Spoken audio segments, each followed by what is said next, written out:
Hola, ¿cómo está? Gusto, ¿me escuchan bien? Sí, perfecto. Excelente.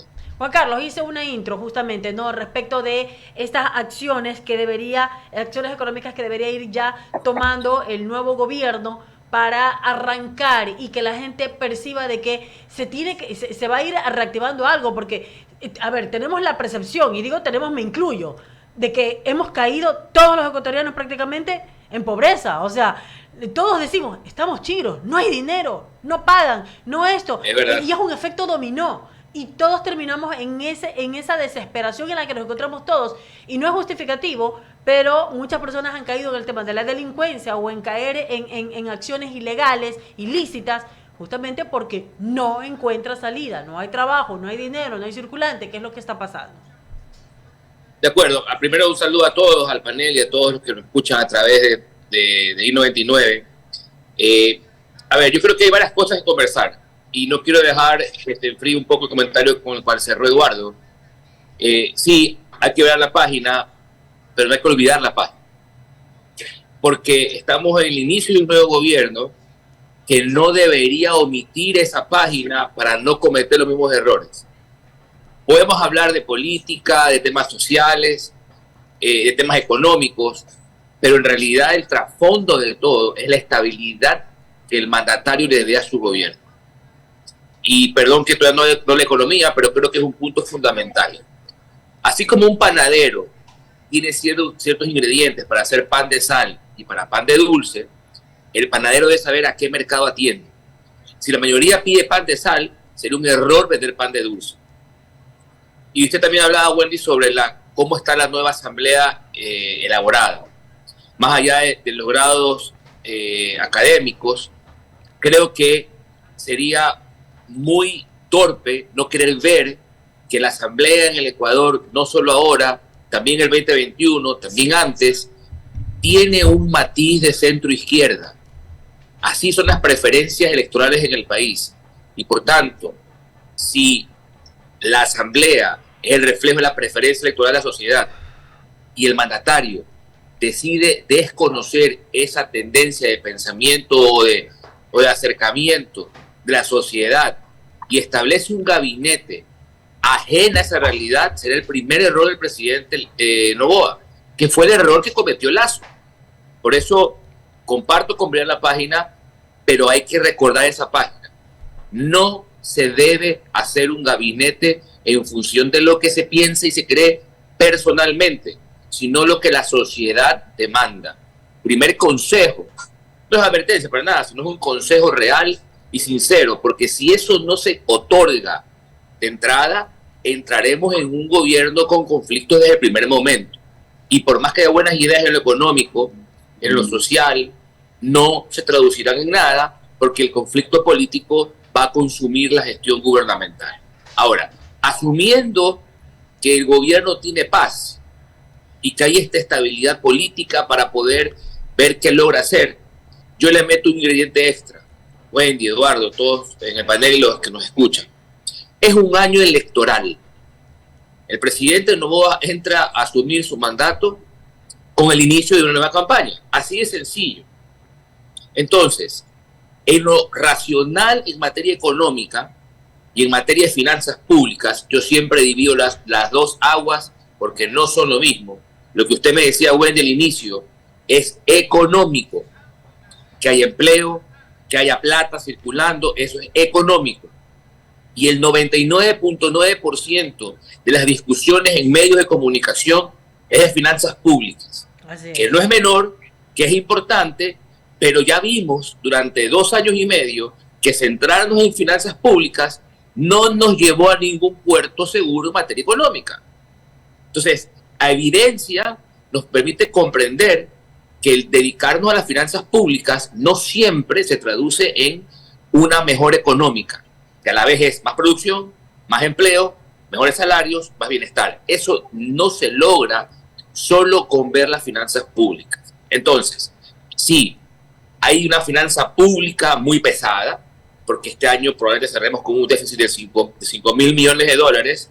Para mí será un poco más, porque si algo ha hecho este gobierno al final del año es aguantar la facturación en muchos temas y por ende hay gasto no revelado.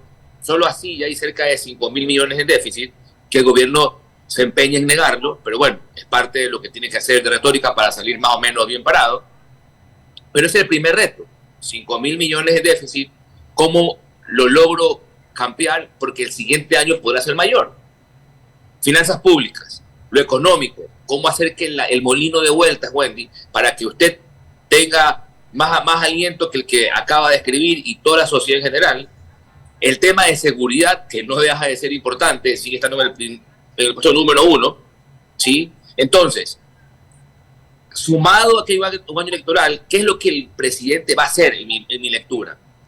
Hay muchas, digamos que líneas conceptuales, pero definitivamente el presidente, para mí, va a recurrir en este año 2024 a más deuda.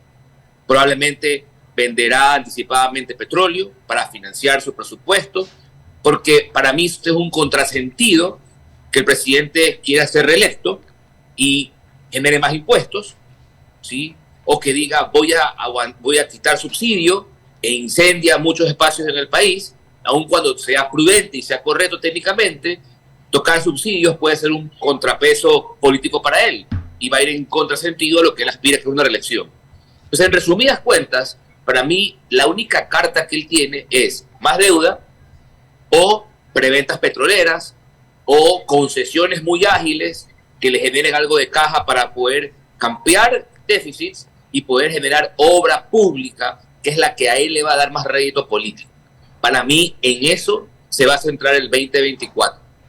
Si él decide tomar otro camino, que no lo puedo negar, es decir, digamos que él decida tocar subsidios o él decida subir impuestos, digamos que a clase media, que es la de mayor densidad, creo yo que estaría hipotecando sus posibilidades de reelección.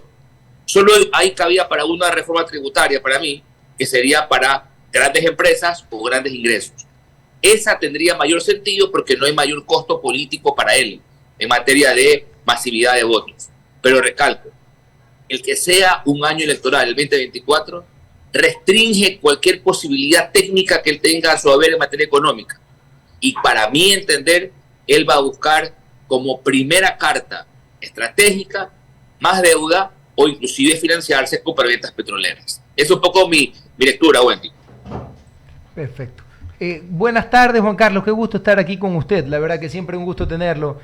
Ahora, yo quiero ir sobre lo que sería la consulta. Yo voy, o sea, como le digo, vamos adelantándonos un poquito. Yo sé que recién se van a sentar el 20 de noviembre, gracias a Dios, y ya tendremos asamblea de nuevo y seremos una democracia completa, como se puede decir, porque un país sin asamblea, la verdad es que no funciona. La consulta popular, ¿qué le sugeriría a usted al nuevo presidente de la República poner dentro de la consulta popular en materia económica? A ver, yo no estoy seguro si convenga algo en materia económica, probablemente una salida elegante respecto al tema de los subsidios sea meterlo ahí, probablemente lo logra sacar sin mayor problema, aunque sería para mí algo necesario, porque eso depende del Ejecutivo, quizás como una especie de validación política de algo que al final recoge y lo implementa en su decreto, ¿sí? Pero yo creería que lo económico no va a pasar mucho para mí en la consulta. Para mí más bien van a ir temas de seguridad y quizás ahí él va a ir metiendo otros elementos que le permitan trabajar de mejor manera lo político. Ejemplo, temas de justicia, probablemente algún tema vinculado a este Consejo de Protección Ciudadana, que al final de cuentas ha sido un problema más que una solución. Pero yo creo que no iría mucho tema económico, porque digamos que los preceptos que están en la Carta Magna respecto al tema económico no están mucho en discusión. Más bien ya tocaría que él tome una decisión política en materia de decreto ejecutivo de lo que fuere, o una propuesta de reforma económica, que esos aspectos para mí están un poco más allá de lo que requiera una reforma de la Carta Magna. Sin embargo, podría utilizar alguna pregunta de gancho que le sirva como de legitimidad para efectos de respaldarse en su decisión política que tome. Perfecto. Ahora, Juan Carlos, volviendo a la Asamblea nuevamente, materia económica urgente. Nos preocupa muchísimo el tema de los impuestos Y la última vez que tuvimos, pues se habló del tema de la reforma económica que hizo Lazo, si mal no me equivoco, se la pasó prácticamente entre gallos y medianoche, una pelea, una transada, porque así fue.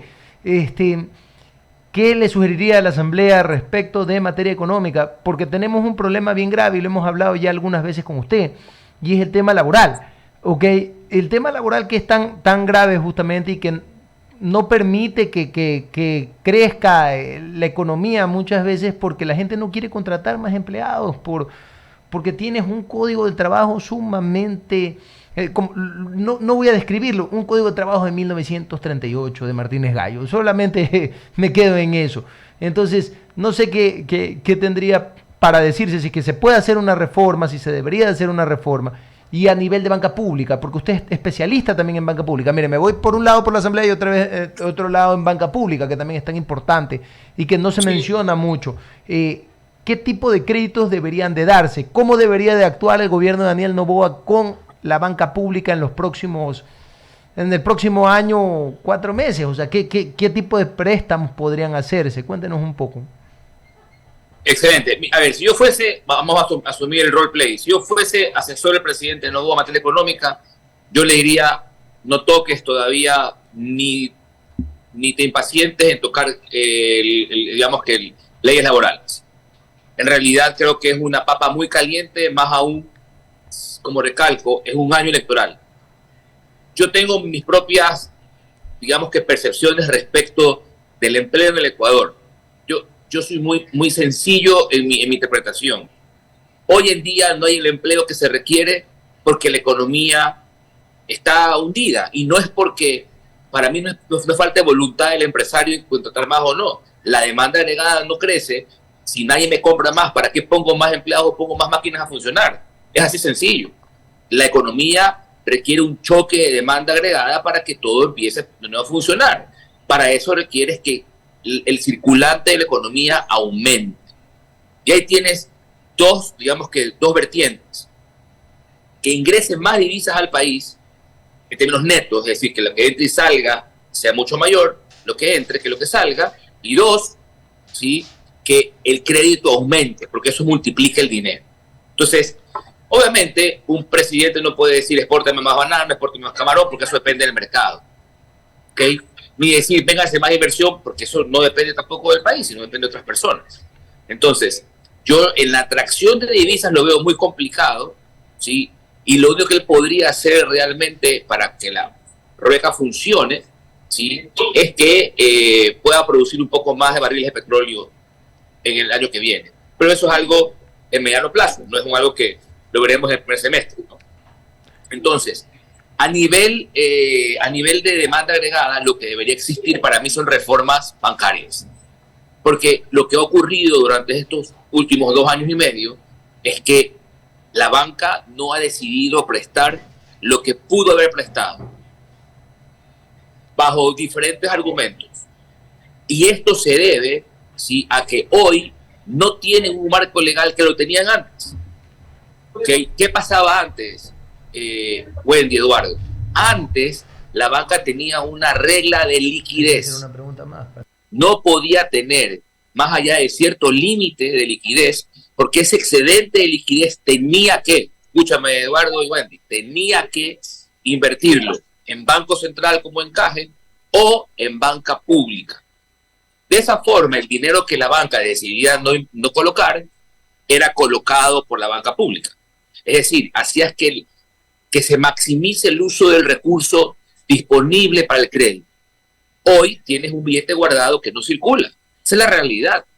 Si circulara, probablemente la economía tuviese mayor dinero, mayor demanda, habría más empleo. Para mí, por ahí pasa un camino. Regresar a esa regulación bancaria que por obviedad, ¿sí?, se fue extinguiendo, ¿sí?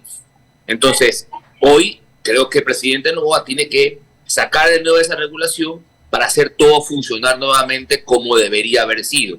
Y de esa forma, toco tu pregunta 2, de esa forma le das un nuevo aliento a la banca pública, porque realmente con el presidente Lazo la banca pública quedó como una banca de segundo piso, prestándole a los bancos.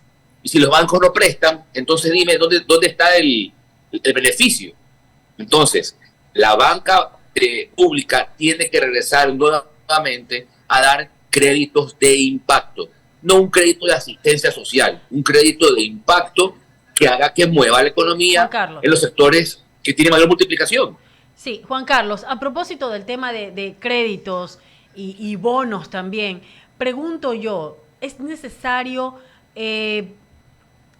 tanto bono, tanto crédito o más bonos o más cantidad de personas que se les den bonos y créditos que la inversión como tal en obra pública, como lo decías al principio, en inversión en salud, en inversión en educación, en inversión, no sé, en algunos otros puntos que realmente vayan en beneficio general de la ciudadanía?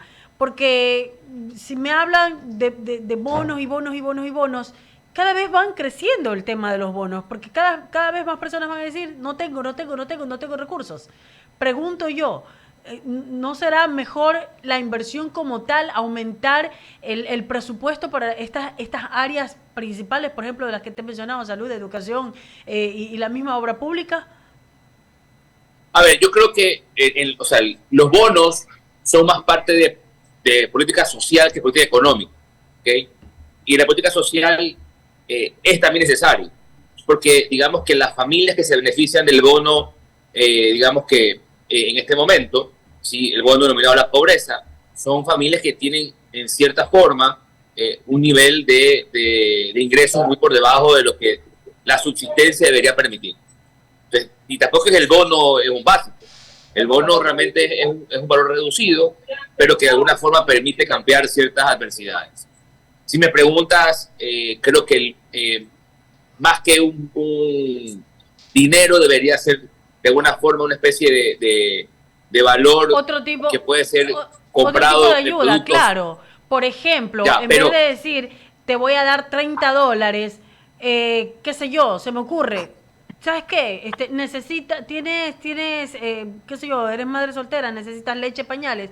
Bueno, pues con una tarjeta, como una especie de tarjeta de crédito, puedes retirar en ciertos puntos el tarro de leche que necesitas o el pañal que necesitas, o en el caso de las personas que tienen, qué sé yo, personas con cierto tipo de capacidades especiales o discapacidades, ¿sabes qué? Necesitas cierto tipo de medicamentos, puedes retirar este tipo de medicamentos en vez de que sea un dinero en efectivo que a veces ni siquiera realmente es bien utilizado por las personas. Yo comparto contigo, de hecho eso te iba a decir, me parece que lo más eficiente es eso, una transferencia de recursos que al final los canjeas por productos, como correcto. En Estados Unidos ocurre con lo que se llama el plan, las estampillas de alimentos o los food stamps. Exactamente. Necesitas alimentos, tienes una cartilla, puedes sacar los alimentos que necesites en una cadena de supermercado. Por ejemplo, con esta tarjeta tienes un cupo establecido. Si te pasas, bueno, obviamente tienes que ponerlo de tu cuenta, pero tienes un cupo establecido para sacar tal o cual cosa. Y con eso, obviamente, regulas de que, no es que voy a sacar aquí una botella de champán, voy a sacar una botella de vino y voy a sacar un florero. Me explico, o sea, algo que realmente... Totalmente. Yo creo hacia allá para mí debe ir el bono. Correcto. De hecho, hacia allá debe ir el bono. Pero por lo que te digo, pero igual es política social que para mí debe mantenerse. ¿Ok? Lo que la otra mano tiene que hacer es hacer que el recurso que se tenga a nivel presupuestario adicional sea canalizado para que la economía de alguna forma se multiplique, que es el gasto de inversión. Es lo que el gobierno actual nunca hizo, ¿sí? Y que de alguna forma hay que buscar que el presidente lo pueda hacer. Y creo yo que la tiene clara, al menos el presidente, en que el gasto de inversión es lo que hace que multiplique el dinero. Por eso, en lo que estamos hablando, yo te diría, el presidente no va, seguramente, por todos estos elementos de este año electoral, que obviamente no va a tocar áreas grises, se va a meter, para mí, buscar más deuda. Por último, prevenderá petróleo para buscar financiamiento. Y creo yo que inclusive buscará formas de coger recursos de la Reserva Internacional, que no es pecado si no va destinado a financiar su presupuesto. Justificado. Para mí hay mecanismos que los podría hacer, inclusive legalmente hablando.